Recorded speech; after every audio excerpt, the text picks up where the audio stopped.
Greenland, on sale! Get your checkbooks. Hey there, fellow patriots. Ever feel like America just needs a little more space? Well, Uncle Sam might have gotten the memo, or maybe just binge-watched Ice Age one too many times. Word on the street is that the US has been eyeing up Greenland like it's the last hot dog at a Nathan's 4th of July contest.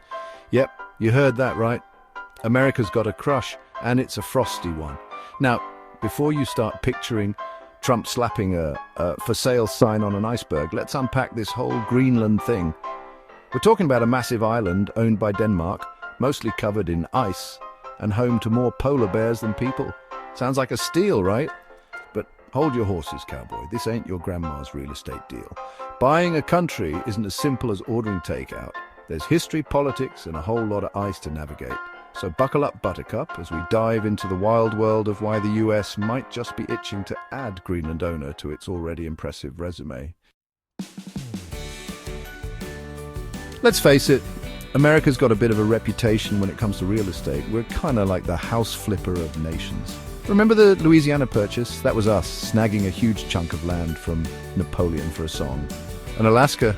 Yeah, we bought that from Russia, basically sight unseen. So the idea of America adding another trophy property to its collection isn't exactly out of character, but Greenland, that's a whole new ball game.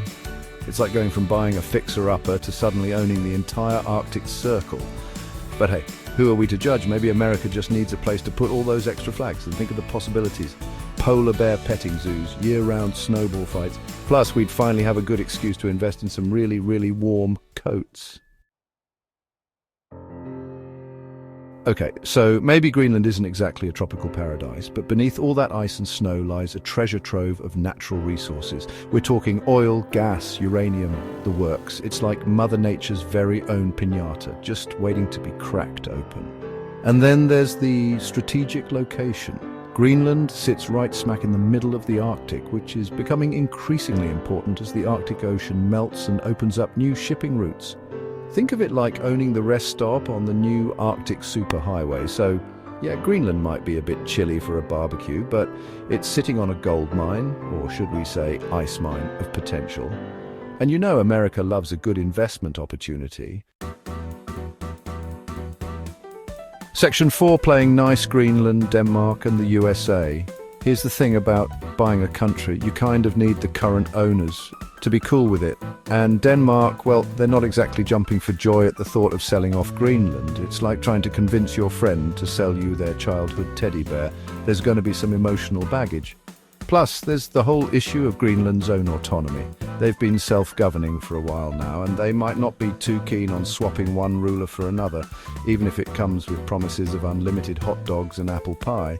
So before America starts measuring for new curtains in the Arctic, it's going to have to do some serious diplomatic dancing. We're talking smoother than a penguin on ice. Otherwise, this whole Greenland fling could turn into a major international incident. Section 5. The Big Melt. Climate change and Greenland's uncertain future. Let's address the elephant in the room, or rather, the melting glacier on the island. Climate change is hitting Greenland hard, folks. The ice caps are shrinking faster than a polar bear in a heat wave, and that's bad news for everyone. For Greenland, it means rising sea levels, unpredictable weather, and a whole lot of uncertainty about the future.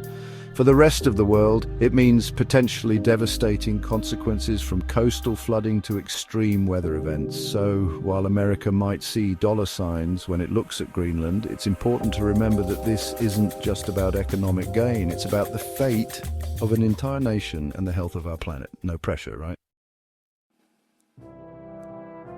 Section 6, Uncle Sam, landlord, what could possibly go wrong? Okay, let's say, hypothetically speaking, that Denmark decides to sell. Greenland says, sure, why not? And America officially becomes the proud owner of the world's largest island. What could possibly go wrong? Well, for starters, there's the whole issue of managing a territory that's, shall we say, a tad different from anything in the lower 48. We're talking extreme weather conditions, limited infrastructure, and a population that's probably not too thrilled about having their home turned into America's giant icebox.